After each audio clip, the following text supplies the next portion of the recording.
Michigan ranked number 8. And hello again, everybody. I'm Keith Jackson, and again, let me say to all of you a very happy New Year from all of us at ABC Sports. At the end of the regular season, this was the ranking. Nebraska, Texas, Auburn, Illinois, and Miami.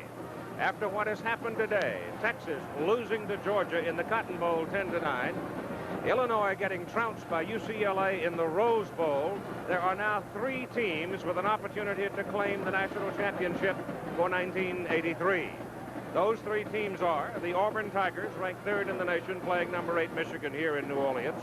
Number 1 ranked Nebraska, playing number 5 Miami in the Orange Bowl.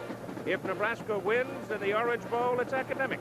If Miami should upset Nebraska in the Orange Bowl and Auburn should defeat Michigan here in the Sugar Bowl, then you've got to look at the respective records. All right, what about it? Auburn played 8 bowl teams and they beat 7 of them. They lost just 1. They lost to Texas. Miami, on the other hand, opened against Florida and was trounced by the Gators. Auburn, on that particular instance, defeated Florida. So we'd have to sit down, I think, and draw some conclusions from the respective schedules.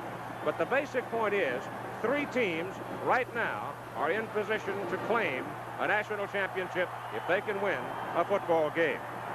All right, now let's go on to the story of the Michigan Wolverines, who came so close themselves to being a Big Ten champion. Actually, Bo Schembechler's ball club lost by only 10 points to Illinois at Champaign. Bo, over the years, has a brilliant coaching record, 15 of those seasons at Michigan. In postseason play, not quite so good. They won only 2 times in 10 games, and this young man, Steve Smith, is Bo Schembechler's quarterback and has been his quarterback for 3 years. You see his statistics over his career, and they are indeed outstanding. He can do it all. He's a fine running quarterback. He throws the football very well, and he wore a shoulder brace through 7 of the games this season, but over the last 3 games, he led his team loose and healthy, and coach thinks very highly of him.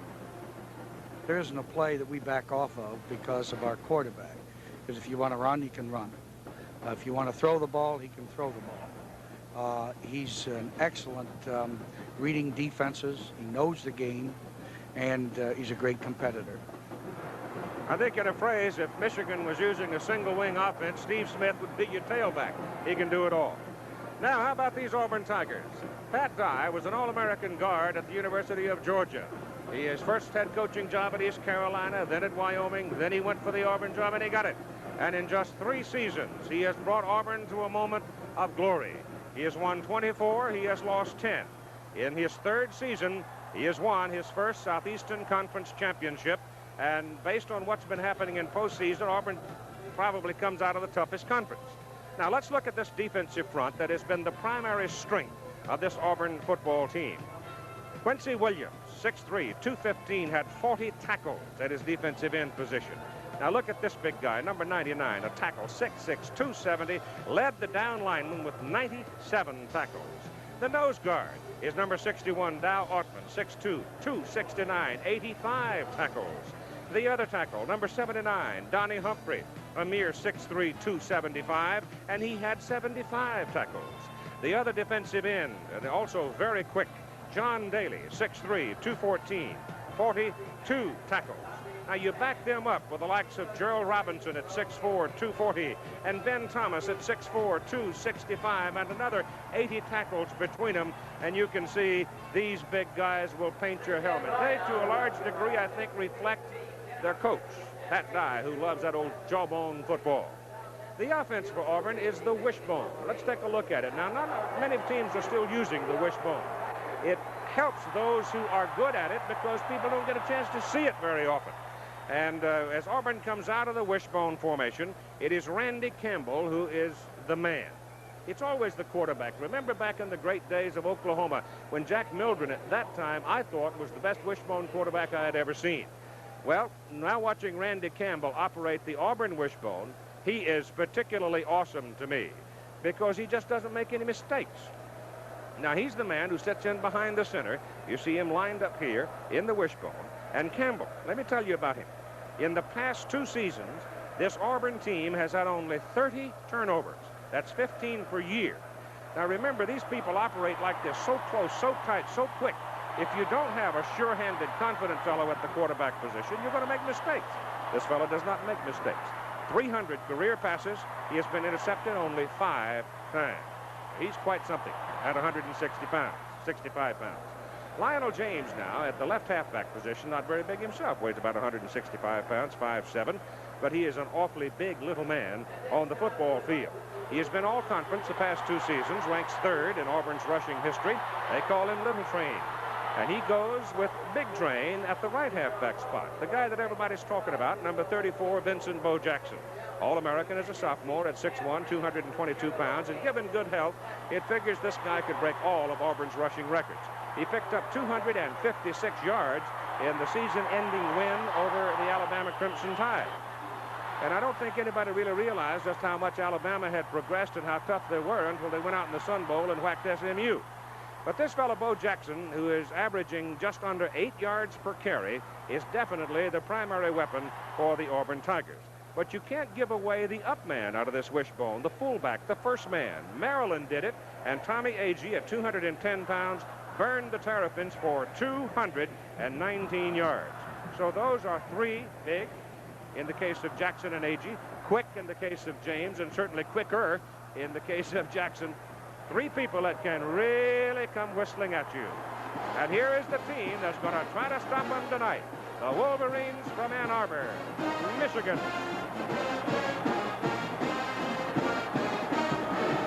It's a defensive team that runs the football very well, but it's not a particularly big defensive team.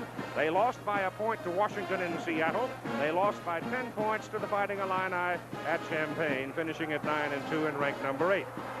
And now the Tigers of Auburn.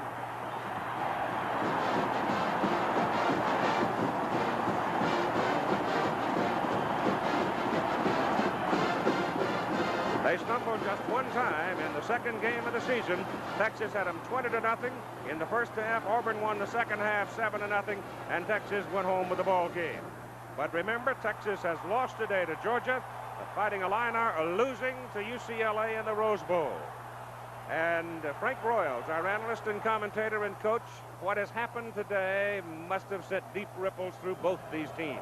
Well, Keith, football is a game of emotions. Auburn captain Pat Arrington said that when he heard the Texas score, it sent chills up and down his spine. And I'm sure the Auburn fans will be affected the same way. They'll be sky high. And you take Michigan, they would prefer to be out in Pasadena, but they are here as second choice, and they're not. It's a little bit difference, and I think Auburn's got a decided edge emotionally. Yeah, but the phrase national championship suddenly surfaced when the Texas-Georgia game was over. As a matter of fact, I could listen out my hotel window, and you'd have thought Georgia was playing here because I heard people running all over town hollering about, how about them dogs?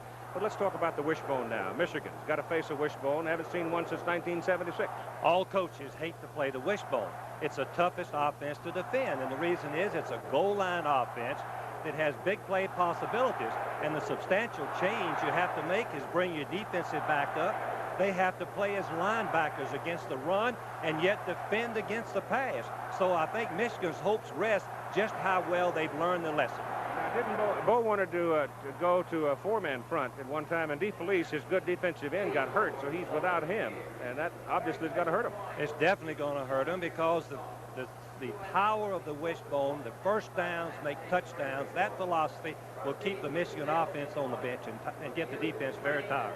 Now, the Auburn defensive people, we talked about the front. They're rough. But those linebackers, my gosh, Jackson and Carr sit back in there with over 100 tackles apiece themselves. It's a very good defensive football team. I think it's the best against the run that we've seen all year. They've got 4 Southeastern Conference players, all Southeastern Conference players, 2 All-Americans, and this presents a real problem to Michigan. They like to run the ball on first down, make 4 yards. Bo Schembechler told me this morning that they're going to have to throw successfully on first down or they'll have a hard time getting the ball in the end zone.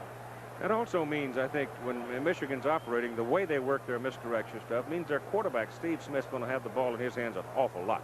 He's going to be a tired young man in this ball game. Running option plays, scrambling for passing, after passing, and he's just going to be busy. He has to have a sharp performance if they're going to win.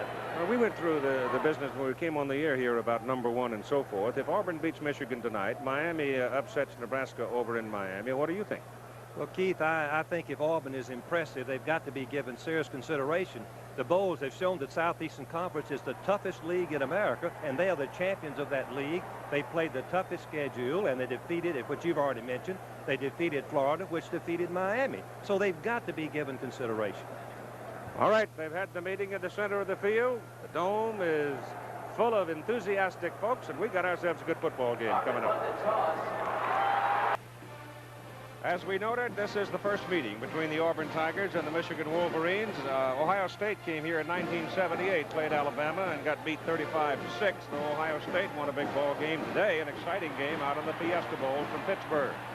Michigan will be receiving as Rick Rogers and Kerry Smith and Evan Cooper are the people that return kicks for them. In this instance, it'll be Rogers and Cooper going deep, and Al Del Greco will kick it off for the Auburn Tigers. Now, Auburn won the toss. They elected to kick. This will do two things that I can think of instantly, Frank Balls. One is it makes Michigan declare itself early as to what they're going to try to do offensively, and secondly, assures Auburn of the ball for the second half.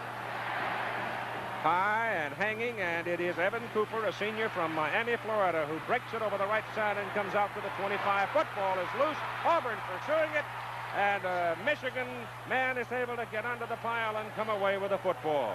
It looked like number 12 piling underneath the group and came up with it and saved it. That'd be Fritz Burgess. So here's the opening unit now offensively with Steve Smith, the quarterback, the senior out of Grand Blanc, Michigan, 6 feet 195.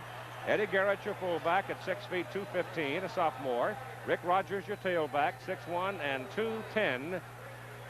Triando Marcray, wide receiver, 6'1", 180, a sophomore, very quick. And Vince Bean will be your flanker at 6'2", 185. They work out of the I formation, and Smith gives the ball to the tailback.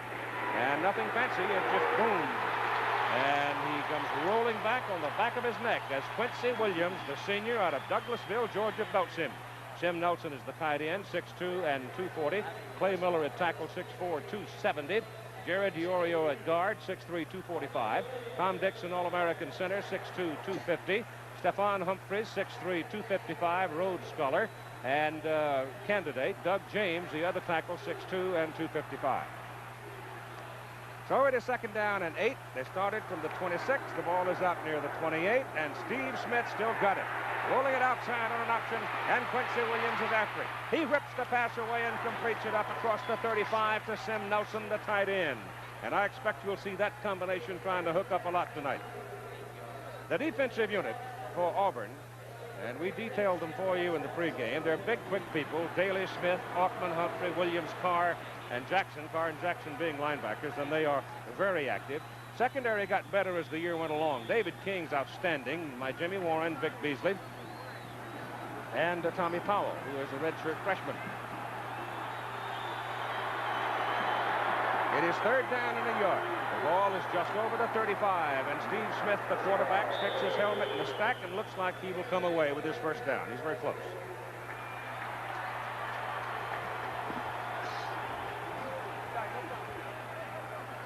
The Michigan offensive front, characterized as technique players. They're not as big as the Auburn people, but Dixon and Humphreys working in the middle of that line are just about as good as you're going to see at center and guard. Dixon made All-American, and so did Humphreys. They're very talented, they're smart, and they have quick feet, meaning they can sustain their blocks as we look at Bo Schembechler. And they've come double wide now, Frank, to the bottom of the picture. Two quick wide people, and Smith hands it off inside. And carrying the ball, Eddie Garrett, the fullback, and the big sophomore from Milwaukee has got to think a tree fell on him. Here's the Michigan per game offensive record for the year, 276 rushing, 130 passing, showing they're primarily a running offense and primarily a defense against the run. Very outstanding. You can give Garrett a yard on the carry. Put the football right on the 38 now in the center of the field. Second down and 9 for Michigan. Just getting underway, the first offensive possession of the night. And Smith straight back to throw. Looks, and he's got a man. The pass is away, and he missed him. The pass intended for Marcray. They split in. He had turned it to the sidelines, and he was open in front of David King. Going back to the Auburn defense, their priority is going to be in this ball game, stop the run on first down. Try to keep Michigan from making 4 or 5 yards as we look at Mark Ray, who's had a sensational year, broke in the starting lineup in the middle of the year and averaging 31 yards per reception. 3rd down and 9. They send Rick Rogers now to the top of the picture, leaving the lone remaining back Garrett. Pass all the way, 3 wide receivers. And Smith gets away from the pressure, goes over the middle with his pass. The pass is completed to Sim Nelson, the tight end. He took it down the middle. He was the bigger man of the group grappling for the ball, and an Auburn man is hurt on the play. Steve Smith has shown tremendous poise in these first passing attempts. He dodges big Doug Smith, number 77, and he throws the ball on the run. Nelson's a beautiful target, and he hits him right on the numbers, but it's a little bit shy of a first down. Or at least, yes. Smith, number 16, has had a great career. Bo Schembechler loves that kind of quarterback. Those that can run in critical situations, run the option play, and also can have the poise and confidence to pick out those short pass receivers. Chains out, and it is short of a first down by a half a yard. The Auburn man is still down on the field, and time being taken for him. And it is David King, the left cornerback, who was involved in the fighting of the ball. He came across and at full speed collided with Sim Nelson, and the bigger man got the best of the exchange in this particular instance. King at 5'10", 180 from Fairhope, Alabama, and Nelson 6'2" and 240. Number 27 is the right of your screen. He's an all-Southeastern Conference defensive back, just a real aggressive player. Let's see if we can tell how he gets hurt, as Michigan is going to go for it on 4th down. Yes, the knee of Nelson seemed to hit him right in the head. 2 tight ends in the lineup. Michigan's going to go for it, gambling right out of the blocks here in their first possession, 4th down and a half yard. And they're going. And Auburn's all bunched up in the middle. They've got 8 people right in there to jawbone the offense, and I don't know if he made it. Rick Rogers gave it his best shot over the right side, but the Auburn people just stuffed him. Jeff Jackson, the linebacker, stepped into the slot and met him head on. He didn't make it, Keith. He's a full half a yard short.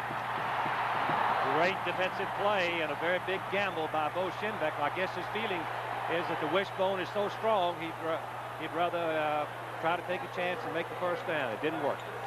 And so Randy Campbell and company now will come out and go to work out of the wishbone. There's Lionel James, a 166-pounder from Albany, Georgia. Bo Jackson, who stayed at home to go to school.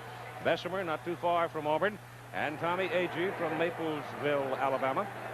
The wide people are Christopher Woods. Chris is a 185-pounder, 6-footer. They don't send too many widers. They'll swing them sometimes out of the backfield and breaking the bone. Right now, the first snap of the ball game for Auburn. Campbell rides it off and gives to the up man, Agee, the fullback. As Auburn goes to work on the Michigan 46, and the gain is about 3 yards. Up front, it is Ed West, tight end, 6'1", 235. The tackle on the left side is Steve Wallace, 6'6", 265. David Jordan, 6'6", 260 guard. Ben Tamburello, 6'2", 250. Jeff Lott, 6'3", 270 at guard. Right side, it's Pat Arrington, 6'6", 260. Don't be deceived by that jolly expression. He's a big old horse and is a heck of a blocker. Campbell pitches the ball outside. Lionel James is caught behind the line of scrimmage, just about where they started their possession. Good defensive play by Michigan. We noted their defensive people run to the ball very well, but their core has been depleted some by injury.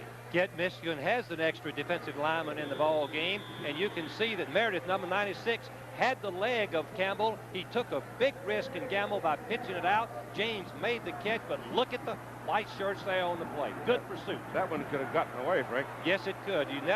Normally you don't pitch the ball under duress. The quarterback, that is, doesn't pitch it. 3rd down and just a little more than 10 now for Auburn. As Michigan answers defensively, and Campbell drops back, has good protection, throws down the middle, intercepted. It is picked off by Brad Cochran, and Cochran is brought down, and it's Michigan's ball, first down at their 37. So the gamble by Bo Schembechler, he got away with it. Keith, I didn't mention Bo Schembechler is the best at coaching his team, his defensive team, to come out and play after a sudden exchange. When the offense turns that ball over, his defense comes out with more intense attitude than any I've seen. Now, Campbell just overthrows the wide receiver, and the interception goes to Cochran, his 5th of the season. No score. 10:44 to go, first quarter. No score in the first quarter of the 50th Sugar Bowl game. Communication, so important. I talked to Coach Schembechler yesterday about it. We practiced indoors. We have an indoor facility at home, and we piped in crowd noise. And when I say piped it in, we came out of those practices with headaches, not from hitting, from the noise. So we have worked against it. But if you're going to do a lot of work at the line of scrimmage, that communication can beat you. It's hurt us in some games in noisy stadiums this year. So that's the reason we worked hard on it. The sound goes to the roof of the dome and comes bouncing right back down, and it really gets noisy. It's first down, Michigan, after the interception on the 4th. Randy Campbell. And the Wolverines go from their 37. Smith keeps the ball, and he gets whacked, and then some. Right now, let's join our colleague, Tim Brandt. Keith, on that last Auburn series, young David King, the cornerback, was hurt. It was his head. He didn't know where he was for a minute. I just talked with him. He says he's okay now. He still is a little bit wobbly. They're going to hold him out this series, see how he does, and then they're going to try to get him back into the ball game. Thank you, Timmy.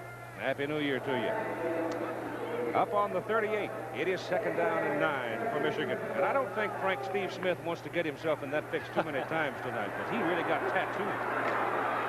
Back he goes, straight back. Pressure on, hit as he throws, incomplete forward pass. Number 91, Big Ben Thomas, the junior from Ashburn, leveled Smith. Gentle Ben Thomas, the alternate tackle that plays both positions for Humphrey and Smith, the starters, and yet the offensive blockers of Auburn say they'd rather block anybody on that front than Gentle Ben Thomas. Quincy Williams, number 93, is rushing also, but Thomas gets to him and hits him while his arm is in the air, and it falls incomplete to the ground. Now that's called the installation of some respect. Yes. Smith is already feeling the effects of that Auburn defense. It is third down and 9. And they go to 3 wide people again, and Steve drops back to throw. Gets his pass away. He's got a man right open. It's Marcray. And Triando Marcray has a first down for the Wolverines at the Auburn 43, where Jimmy Warren brings him down. He completed that pass in the spot where David King would normally be playing. He's out right now, hurt. Jonathan Robinson in replacing him. Boy, Smith got the ball right on the money. He was rushed, had to get it over a defensive man, and hits Marcray right on the money. Marcray has great speed. Number 18 has a 31-yard average. That's the highest I know of anybody in football that we played this season this year. He's had 4 touchdowns on his 8 receptions. That's his 9th. And the Wolverines now cooking on the Auburn side of the field. First down at the 43. Steve Smith gives the ball to Rogers, the tailback. And Rogers pops it over the right side and tumbles down to the 33 and close to a first down. And he almost broke it. Well, Smith's passing, I think, has set up the running a little bit. Here's a number that I think we ought to talk about. Michigan's only 2 losses. They failed to rush over 200 yards. And Auburn, the same thing. The only loss was to Texas. They rushed 135 yards. Every other game, they broke the 200-yard barrier and won. So we'll watch for that as the ball game goes along. All right, now we see Pat Dye making some defensive changes while the change are brought in for the measurement. They've sent Donnie Humphrey back into the ball game. Quincy Williams has come out now. That puts the big horses in there. It's almost a goal line front that he's going to be showing them as Michigan comes up a foot short. Keith, Pat Dye believes the same as Bear Bryant, where he coached for Bear, play a lot of people. He doesn't think any of his players should play over 40 snaps. They seem to be just going through the motions, and he'll play a lot of people, doing a lot of substituting. Ball is sitting at the 33 of Auburn. It's a foot short of a first down. There's Bo Schembechler. What a fantastic career he has had, bringing excellence to Michigan and also integrity to their athletic program. Currently, the American Football Coaches Association president. They send Rogers up into a wide spot, keeping the fullback Garrett, and give the ball to Garrett. Garrett lunges ahead, and on the offensive surge will have the first down for the Wolverines. Big Doug Smith out of Bayboro, North Carolina, got a hold of him and brought him down, but the initial surge was enough. In talking to the Auburn coaches, Pat Dye, as we look at Pat, he told me that Doug Smith, number 99, had the greatest 2 games of any lineman he'd ever been associated with, those games being against Georgia and Alabama, 2 key victories for the Auburn Tigers. I spoke confidently of the first down, but the officials now have marked it, and they're going to bring it back in. Bring the chains on to take another look. Doug Smith played for Pat Dye at East Carolina, and when Pat went to Wyoming, he stayed at East Carolina, but when Dye returned to Auburn, he transferred. Let's watch Smith on that last play and see how he penetrated. Number 99 right there, going right through Art Miller, number 79, stands him up. Now he should escape, and he grabs the ball carrier right there and pulls him back.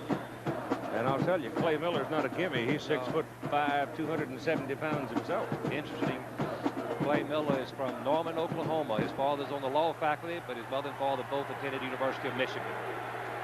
It's a first down for the Wolverines at the Auburn 30. And Steve Smith hands the ball to his tailback, and Rick Rogers gets wide to the sideline and slides down inside the 15 at the 13 and a first down.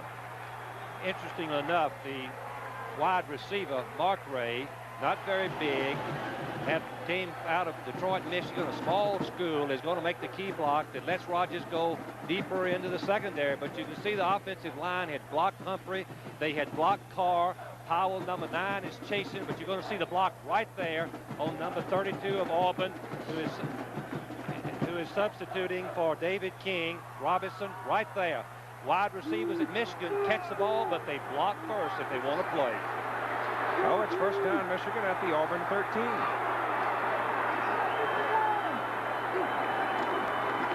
And Steve Smith going down the line, options it out to Rick Rogers, and he is across the 10 to close to the 9 for about a 4-yard pickup. John Daly and Jeff Jackson shove him out of bounds. Here's Pat Dye, as we mentioned earlier, in his 3rd year, takes his Auburn Tigers to the Southeastern Conference Championship. He's a very dedicated, committed football coach. My kind of guy. Players really love him. Ball is just short of the 9. Second down, 6. Rogers now 5 carries, 33 yards. Michigan has done a good job of mixing up their plays. Keith, running, passing, reverses. 2 tight ends in there right now. Carthens and Cattis. There goes Rogers inside the 5 and down to the 3 and close to a first down. They'll mark him about the 4, I believe. Good blocking by the right side of the Michigan offensive line. Watch the double team. They knock Smith all the way. In fact, Smith takes himself out of the play with a little cross blocking. Look at the natural hole. The cross blocking brought in Diriol, number 64, making the key block. How about that? That's a surprise and something you can't predict in bowl games. It's a tricky thing preparing your team. 45-9 UCLA. Wow. 3rd down and a yard for a first down. Smith keeps it, sees the goal line, dives, touchdown.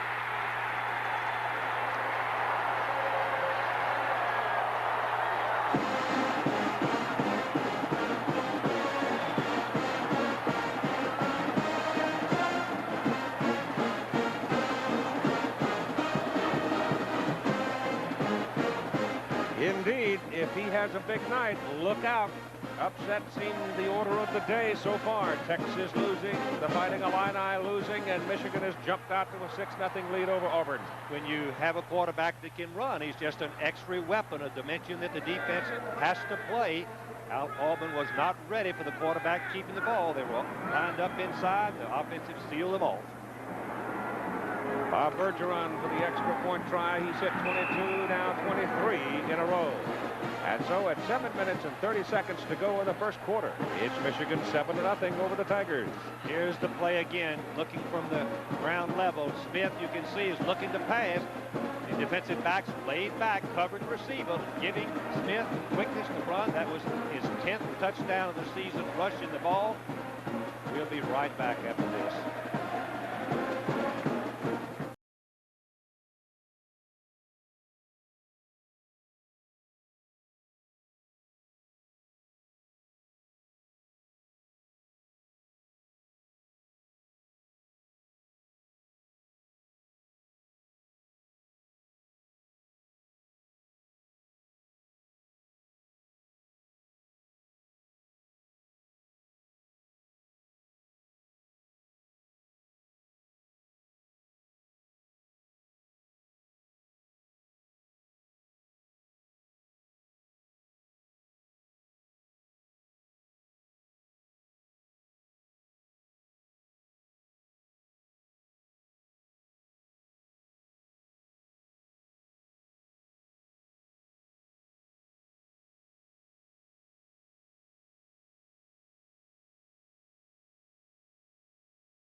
Well, there's Mr. Smith, who has come to New Orleans.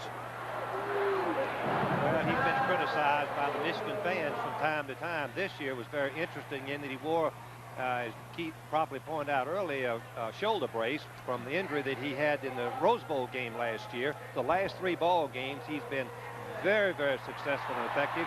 He took the brace off. His shoulder hurts no more. But he only scored 124 points in the last 3 games of the season, admittedly not against the top caliber competition, but included in that bunch was Ohio State, and that's not bad.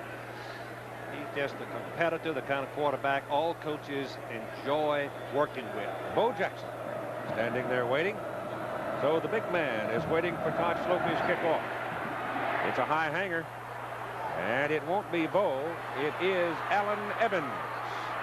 And Allen Evans is having a whole lot of trouble as he barely got it across the 10 before Fritz Burgess brought him down. A high hanging kick and gave Michigan plenty of time to get down. It is Hammerstein, Senchich, Brooks.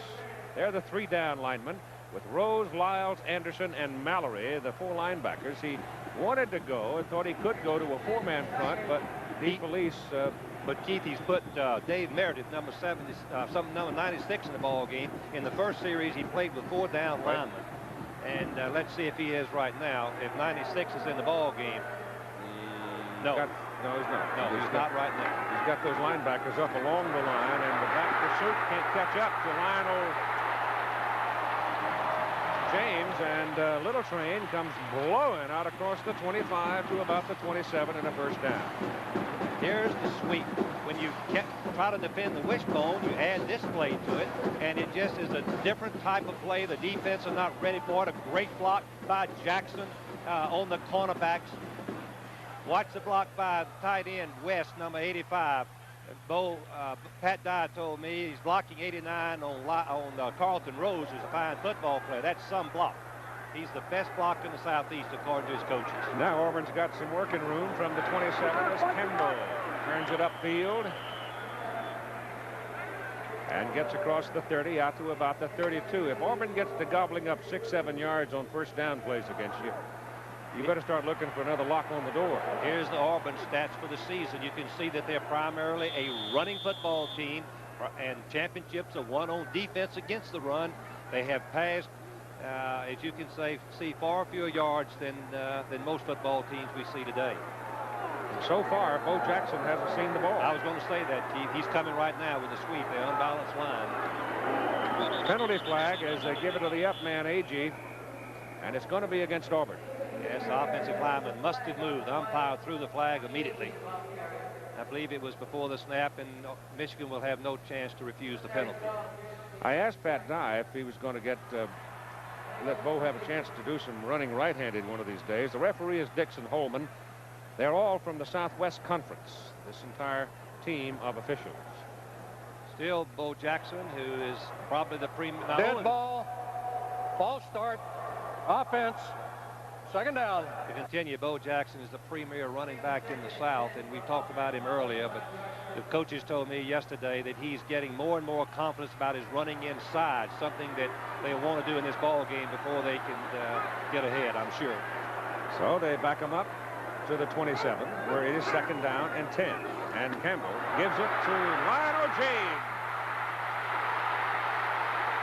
And James runs to midfield. Evan Cooper finally got him out of bounds. The offense splits 2 ends. The defense widens, and then you have some running room inside. These are all the options that you can do with the wishbone.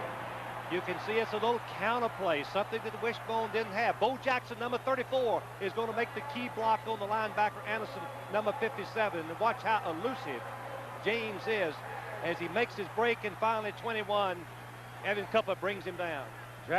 James is the number 3 rusher in Auburn history behind Brooks and Cribbs.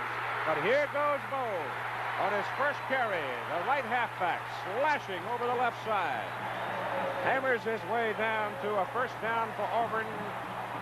And they marked him right about the 32 of Michigan before Tony Gant could bring him down. Here's some of the running backs that Auburn has had in the past that are in professional football. Of course, Brooks and Cribbs, and then we see James. And remember, Jackson is just the sophomore. 6'1", 222, and maybe the fastest back in America. So inside the 32 of Michigan now on first down, Auburn, as the Tigers start to move the ball for the first time. Michigan leading 7-0. They counter it back, and it goes to Bo Jackson, and he goes inside the 20 to the 18. Here again, we see the defense trying to play the wishbone, and we see just a regular T formation play. Starts to the right, it comes back to the left. Good blocking. The linebackers missed the tackle right there. Big Bo Jackson continues to run.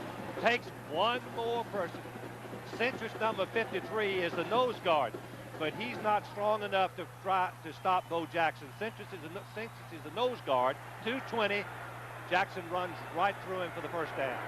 From the 18, Campbell. Outside, Lionel James, good coverage, bounces off the first one. The second one gets him. That's Rodney Lyles, number 80.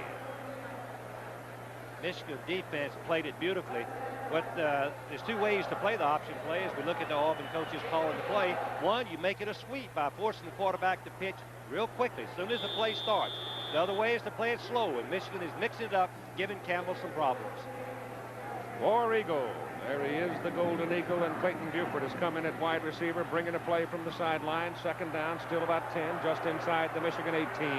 4 minutes and 20 seconds to play first quarter. Campbell loses the football. Michigan recovers it. Number 66 pounced on the ball, Mike Hammerstein. Here's the danger of the wishbone, something that Bo Schembechler has worked on. Brooks is very quick, number 52. He's going to penetrate right to the left of your screen. Watch number 52. And Campbell is reading them, and he should have left the ball with the fullback, but Brooks, 6'6", plays both of them.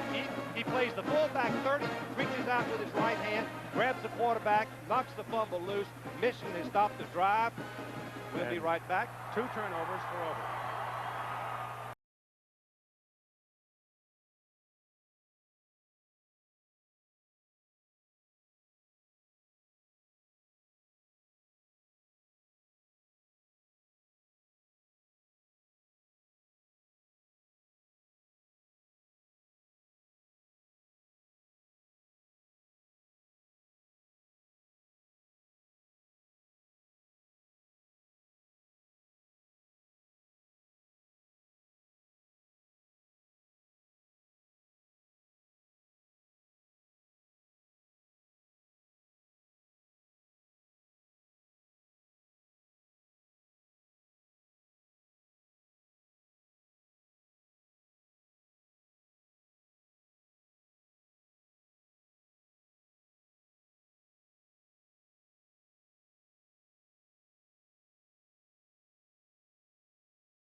A pass interception and now a fumble by Campbell.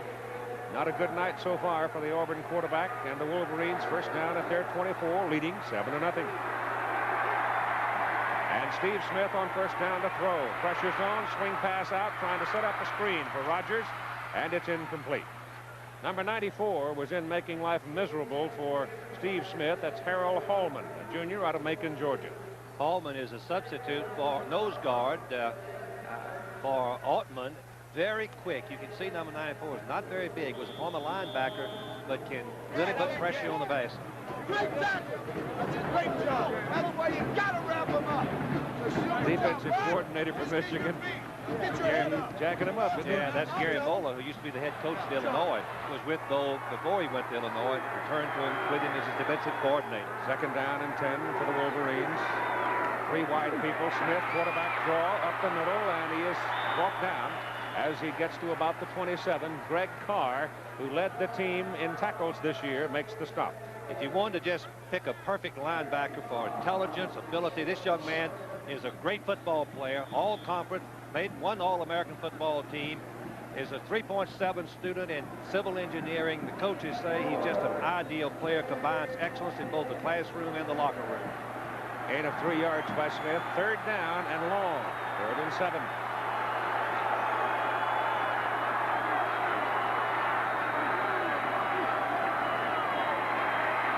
The pass is away. Markray has it. 1st down, Michigan at the 39. David King is back in there at the cornerback position.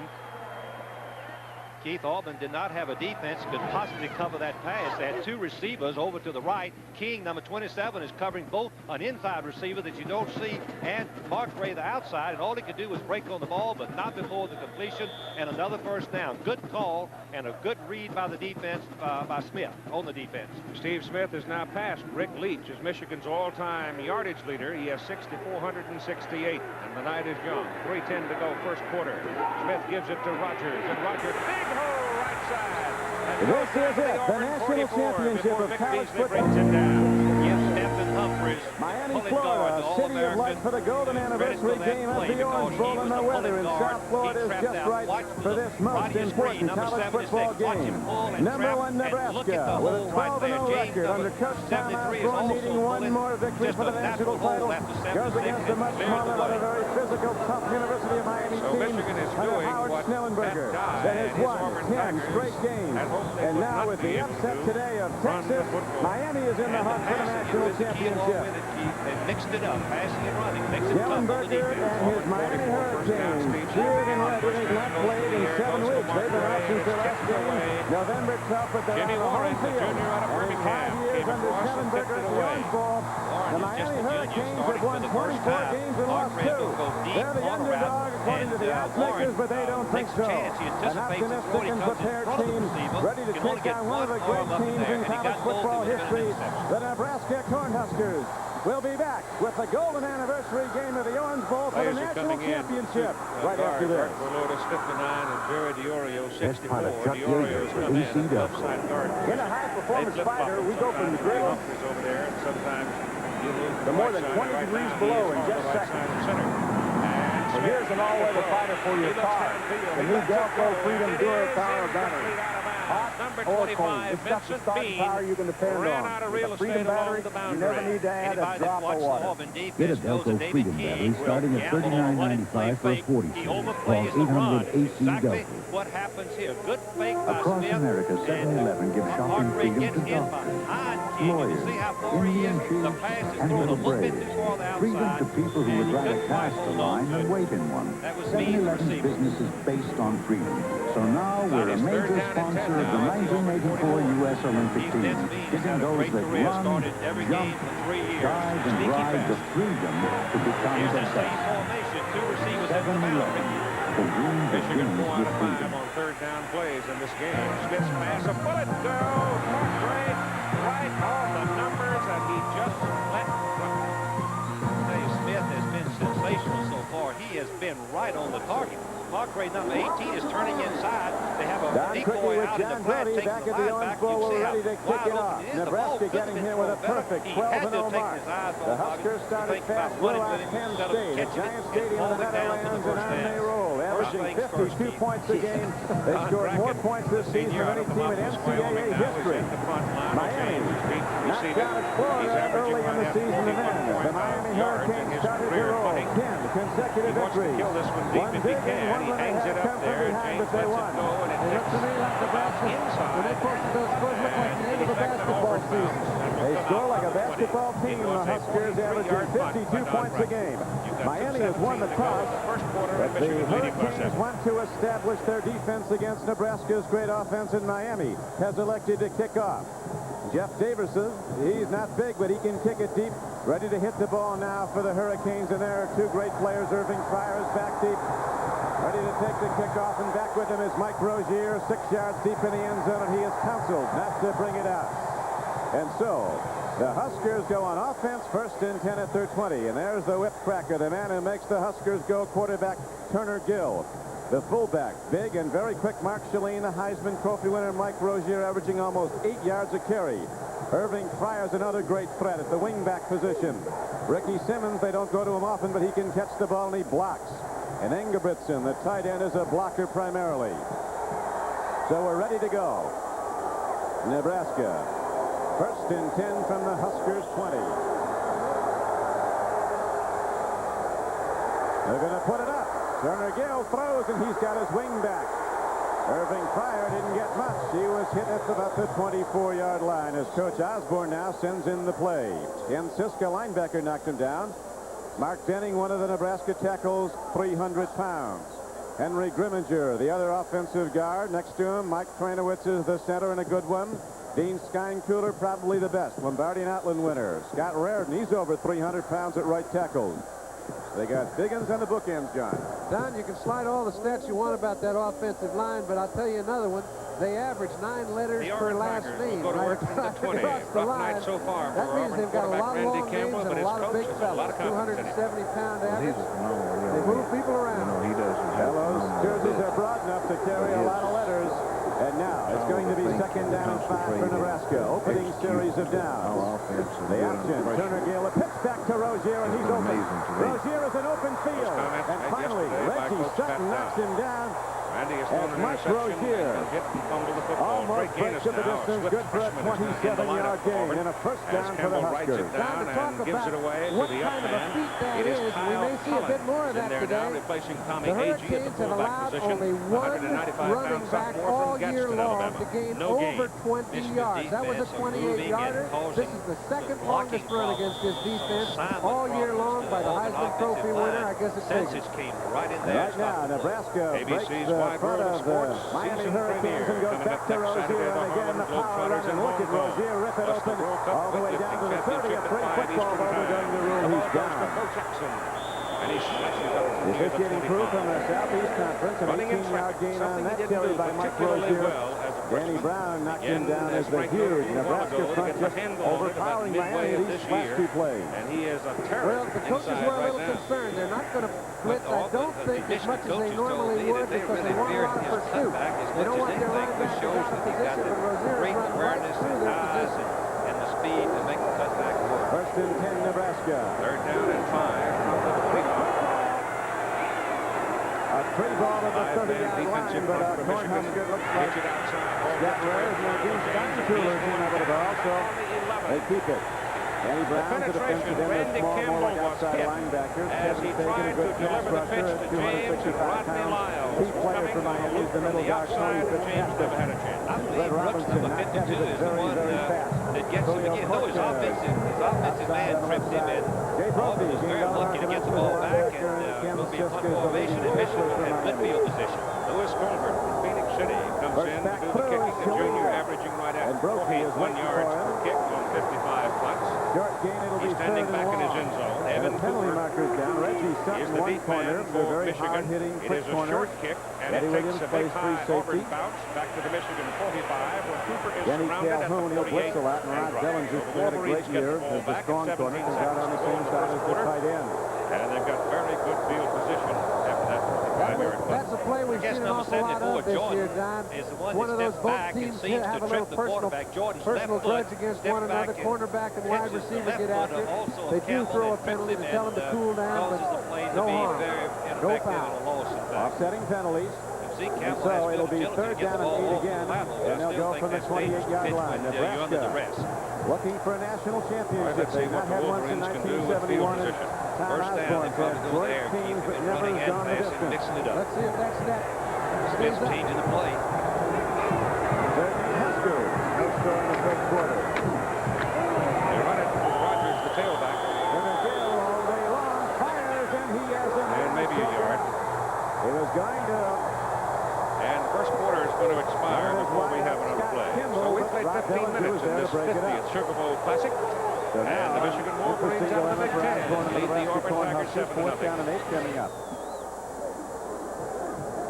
They've only tried 4 field goals all year. And the punter doesn't play in a lot of games. That's the area where you can see the packed Orange Bowl. This is the area where they take 4 downs to get there first. This is an exception. They feel they have a kicker can kick it 44 yards. Scott Livingston's the man who will try it. The 45-yard attempt. Turner Gill, the quarterback, will hold. It is down. It's blocked.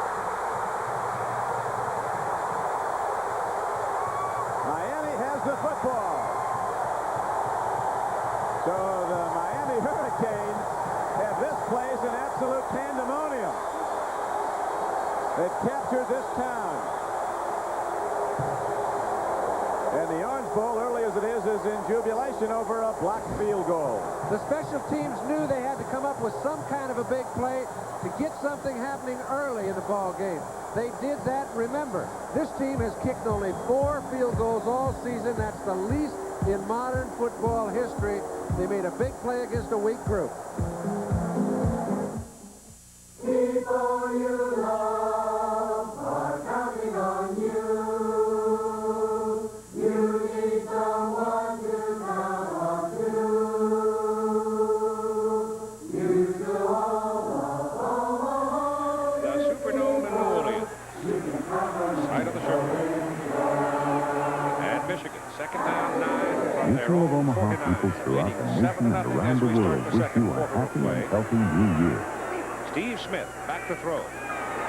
Over the middle. Now there's a marathon with many It's competitors Sim but no Nelson, the competition. The Well, it's a Xerox little deceptive because it 1045 wasn't that marathon accurate. copier. Sim couldn't pull it in. It's so Here's the stats advanced for in the first design, quarter. You can it see can be adapted Michigan to run leads in 8 first different down, ways. in rushing, So and intelligent, also in it can passing. And I think think for that the itself. real key is And that so Michigan, rugged, as Bo it Schembechler can run said, we've hour got to make after some yardage hour. passing. The If we Xerox do, we'll be 1045 successful. marathon The 2 key copier points, the goes turnovers to shatter the by record Auburn for stopping themselves endurance. twice deep From in Michigan Xerox. territory. In case you possibly have not heard, Georgia beat Texas 10-9. UCLA riding on Mike Rozier with 45 some to 9. Heisman Trophy numbers early as the And game it's is. third 2 down rushes and for 9 for 45 Michigan, yards. leading Nebraska's Auburn. first Number 3 drive ranked was Auburn stopped. behind And in then the a second field goal quarter of this attempt was game. blocked by Smith Miami of runs away Florida. from the pressure. And so Now can't pull the it. Hurricanes take over the ball for the first time in the game. It is nothing first They quarter. drag him down. Bernie Kosar, 6'5" freshman quarterback. Big directing the play. Miami Now offense. Auburn has made But he all plays like a Southeastern veteran. Conference 2 years in a row.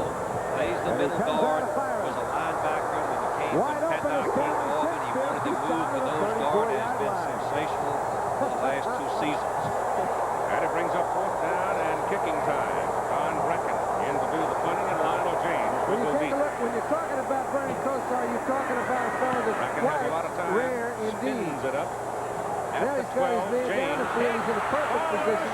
Now he's going over the top of 2 linebackers, throws it to Stanley Shakespeare, picks up a James first down. should The have first play signaled of the for a evening's fair a big catch, one. Keith. Real big one. He had no Miami business trying to Hurricanes catch come that out of ball and fire, and now dodge they the have the Michigan ball defender. inside the Watch it again. 35-yard line of Nebraska. First and Number 10. 85 is right down on top of him. Marcelli and James should have signaled for the fair catch. He took a chance. It was a mistake for the senior to make. Michigan in great position. It was a fumble on the foot that cost Texas the ball game today. You can see that James was trying to run with the ball before he caught it, and he didn't watch it into his hands and bring it into his chest. Terrible mistake. Harry Smith recovered it, and now it is Steve Smith to go to work. First down for Michigan at the Auburn 13. 3 turnovers by the Tigers. The Miami Hurricanes, the underdog by 2 touchdowns, driving on their first possession. Now have it first and 10, 23-yard he line runs of it inside the Nebraska. 10 to the 9. Johnny Humphrey Kosar brings with him a quick down. drop. Guns the ball. Here are the scores from earlier today. As Lestinger ran the winning touchdown in from 17 yards. And John hadn't had a very good day. Boom, and he went for the winner. Ohio State hung on to beat Pittsburgh 28-23. And there's the UCLA-Illinois score. Big day for Neuheisel. UCLA started the season 0-3-1. Talk about a Coach of the Year candidate. How about Terry Donahue? It's the toughest thing in the world. Turn a ball around like that after those 3 games. Second down and 6, and they go to Rogers again. The ball, he showed it early. He has really shown it early, and now Coming up, and the strong safety, Tommy Powell. they're down at the 2-yard line. First and goal, Miami. Looking for the first points of the game. And you've got a Bentley penalty runs coming up and against he didn't get Michigan. there. The big front line of Nebraska, led by middle guard Mike Tranmer, number 64, threw him back. Keith, And I believe Osborne knew that Miami Auburn came out will throwing, and they accept came it, out throwing strikes. even though they Kosar with tackled 2 the big ball hits to carrier for a Stanley loss, Shakespeare. move them It's on back second and and get them goal. into a And it's good passing logic. situation. You don't go up there Take them trying out, to they run establish past that you Austin. can't do something And against a also team back like up Nebraska. Bergeron a little bit. They Yes, know he where gets the ball. where their ace of spades is. It's in number Greg 20. Carr Let him talking get to after the it. referee. He's had 6 weeks Dixon to prepare Holmes. for this team, and he started fast. It would be third for you people at home. It would be third and probably 8, or it would be Second down second and goal, and Miami. No score first 17. quarter. Albert take no chances moving them back. A big play by Nebraska. 13 minutes and 22 seconds to go in the first half. Don, this is Mark Pressman and Howard Schnellenberger. Mark sends the plays in. This is his first year as a full-time assistant. Watch number 95. He has his law degree. Right here, you can see he's the man blocking. It looks like he's got his hands on him and grabs him in the flank. Right in there. I've never seen a man with as much awareness. The ball is on the 20. He's going to need it all right here. 3rd and 3. Second down For the and tight end to 17. the right, Glenn Dennison. Steve Smith getting pressure, and he is hammered. The ball comes out of there. It is Auburn's football. He did not have the arm going forward. It looked to me like Daly was coming from the right. Smith was going to throw to the left, and he didn't see Daly. Daly seemed to me to have delayed his rush, and nobody picked him up. Howard doing any celebrating. He knows And so Auburn forces a turnover and He's been in a lot of big games first before. down Don't at let the people 27. think, fool you and get you the feeling that this is his first big game. He coached with Bear Bryant. He coached with Don Shula in a lot of championship games. He's been there before. This is the first time he's had the controls, however. And right now, the place kicker comes out. Jeff Davis. Ready to try the point after. Glenn Dennison, who caught the touchdown pass. A new dad. Wife gave birth to a little boy last week. And right now, we're going to have a pause. Timeout on the field. 9 minutes and 18 seconds to play first quarter, and here's the touchdown throw again. All right, you see Dennison, he's a 225-pound, 6'4" tight end that the people think can play professional football. Now, Kosar has helped him a lot throughout the year, but he's supposed to have very nifty feet, real strong hands. When you get down in a situation like this, Kosar had a very small area in which to put the ball, but he did so. Glenn Dennison, he graded up, trained up, John, from 212 pounds at the last game November 12th to 230 came in tonight. Teammates told him he was eating for 2 instead of his wife. Yeah, but he didn't lose much speed, and that's why the coaches felt it was all right. And here's the extra point by Jeff Davis. It's good. And so, the Miami Hurricanes get the ball for the first time and take it down the field on the right arm of freshman Bernie Kosar. Finally, on the payoff end, it's Kosar to his tight end, Glenn Dennison. You know how it feels. The pressure. Some definition for you on that last play. The rule says that the quarterback's arm must start forward before it becomes a forward pass. His arm will still be raised above his shoulder. Coach Schembecker was screaming incomplete pass. I think the visual was absolutely right. The arm must start forward before he can be ruled an incomplete pass. He's still confident there. I don't think that the officials missed that at all. That was a good call. And here comes Auburn now after Michigan's first turnover. 7-0 Wolverines lead. Campbell turns, gives to Jackson, and Jackson blows it out of the middle. And runs Every for a first down Ferrari up to the 308 45. leaving Italy I for haven't seen a America. runner that excites me Leads like on that in a Goodyear long, radio long time. tires This was the and counter only play, Goodyear made radio famous tires. by the beer Why? people. Watch, go to hand the ball to Jackson deep in the backfield where he can make some cuts. But watch his power. Watch his leg drive. Watch his The final performances of the nation's finest collegiate football stars. 26 first-string All-Americans in college football's premier All-Star game under the beautiful skies of Hawaii. The 1984 Hula Bowl Classic. Next Saturday on NBC Sports. Mike Mallory brings him down. Bill Mallory is All the son season of long, Coach Bernie Bill Kosar Mallory. has proved he could play in Number the big league 42, with his the freshman leading year. tackler, Now with played him, and he's just defensive thrown tackle 3 for for Michigan 3 for last year, 47 because of yards, injuries, culminating in moving the back. Watch touchdown him pitch come to in his and make tight the end play right Dennison. there. Put some When good I asked headgear Mark right on Pressman earlier, the numbers what were and the will determining help his factors in teammates to get picking Jackson the down. University of Miami? Second He down said, and 7. some people say, hey, what were you looking for? Trying University? What do you like? Coach Schnellenberger, he said, I was looking for a top-line offense. This was where I was. Well-passing game, Bernie Kosar. Thinking he is quarterback, he's a Dean And you're really going to watch that young man out of that wishbone because he went for 219 yards against Maryland. Well, Brooks, the defensive tackle, is jumping outside and caused the fumble with the quarterback. Now you can see the hole as the read was perfect by the quarterback, leaving the ball with the fullback. The trick plot means you can leave it with the fullback or you can keep it. And the Huskers take over for a second time. But down on the scoreboard, 7-0 to Miami with 9:09 to play in the first quarter. Leonard Gill The senior quarterback from Fort Worth, Texas. He's a great comeback story. 2 years ago at the Orange Bowl, he was on the sidelines with a brace on his right foot. The doctors told him there was a strong possibility he'd not walk properly again because of nerve damage. The operation, though, was a success, and they say the rest is history. Turner Gill's come back to be one of the great quarterbacks in the history of the Big Eight. And I think Tom Osborne said it best to say attend to an injured Husker.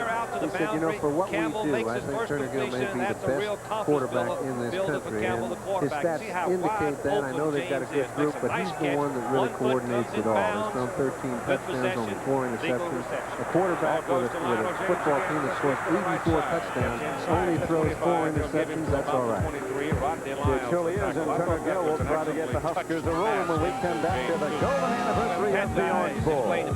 Great games that we've done. We'll throw the ball as often as we have to. Today there's a new power on the road. Today all eyes are on the sports car news of the decade. But he's a winner. The first 19-4-1 as a starting quarterback.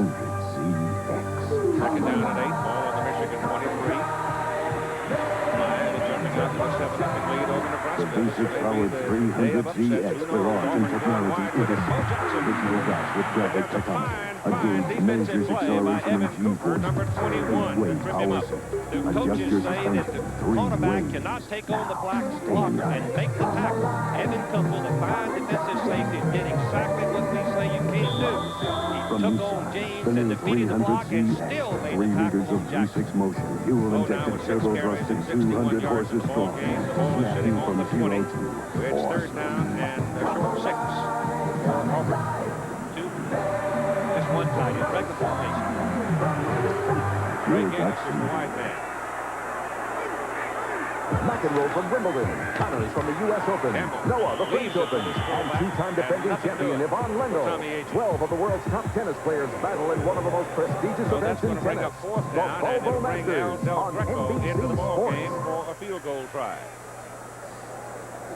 The Orange Bowl will miss it on this golden anniversary night of the Orange Bowl game. The Goodyear Flint Enterprise from Pompano Beach, Florida, high above the Orange Bowl in Miami. Inside the 10 in the last 2 balls, inside the 20 in the last 2 ball games. 10 out of 11 times. Only once did they put it in the end zone when they penetrated and left some scars. Right now, the Hurricanes on defense, the Huskers on offense, first and 10. He is Auburn's all-time leading scorer, Brett Bowe, and he's going to hit this one from 36 yards. Mike Mann, a quarterback. Winston Moss, number 92, and Joe Willie Namath is on the sideline. Moss made the stop. And people might say, why is Joe Willie sitting over there on the Hurricane sideline? Well, in truth, the man that got him to Alabama was Howard Schnellenberger. He invited him to come down and sit on the bench with the fellas, and Joe didn't take long to make a decision. Joe ain't sitting. Nobody is. Second down and 10, Nebraska. Pitch back. Rozier. They get him. Now they lose him, and now Rob Dellinger, not big at 5'9", 185, but he's a sticker. Comes up to make a big hit. It's third and long. Okay. You take a look. We mentioned over 90%. The Huskers throw on third and long. Now they've got their favorite play, a little option play from number 12 to Rozier. When it doesn't go anywhere, they're sitting in a throwing situation. That's what Miami's been trying to get. Third down and 12. Turner Gill throws a strike to Rozier, but they get him short of the first down. As the white shirts come gang tackling, again led by Rod Bellinger, number 4. Rod's backup, Doug McFadden, was the young man helped off the field short time ago. But Bellinger makes consecutive big plays, and Nebraska has to punt the ball. They've punted the football this season less than any team in 38 years, not since the Nevada-Reno team of 1948. Has any team punted as few times as has Nebraska, 36 times in 12 games. 48, that was Marion Motley up there, wasn't it? A high punt downfield. Livingston hitting the ball, and it's going to roll out. 33-yard punt by Scott Livingston. He wanted more.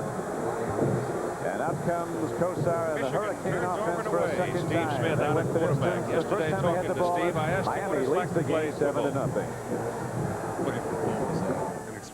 Nobody looks at office automation quite like Wang. Not only football, other computer companies only see the pieces of the puzzle. Data processing, it pushes you to get a degree. personal and, it's been a great 4 Wang years. looks at how all the pieces fit together and gives you one solution that fits